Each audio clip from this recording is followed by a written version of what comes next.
রাজধানীর বনশ্রীতে কলেজ শিক্ষার্থীকে কুপিয়ে হত্যা। রাজধানীতে আবারও নৃশংস হত্যাকাণ্ড।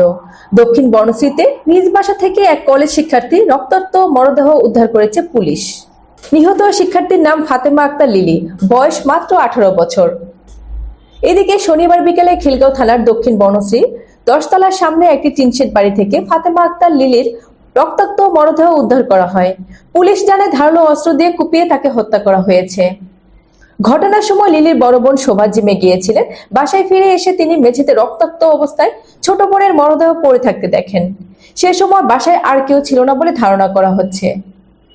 নিহতের বোনের দাবি, তাদের হোটেলের এক কর্মচারী মিলন এই হত্যাকাণ্ডে জড়িত থাকতে পারে।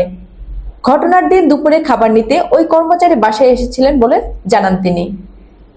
খিলগাঁও থানার অফিসার ইনচার্জ শফিকুল ইসলাম জানান, ফাতেমা আক্তার লিলি অবিবাহিত এবং একটি কলেজে পড়াশোনা করতেন। ঘটনার সময় তিনি বাসায় একাই ছিলেন বলে ধারণা করা হচ্ছে। হত্যাকাণ্ডের পিছনে কারণ জানতে তদন্ত চলছে। এই ঘটনায় পুরো এলাকায় চরম চাঞ্চল্যের সৃষ্টি হয়েছে।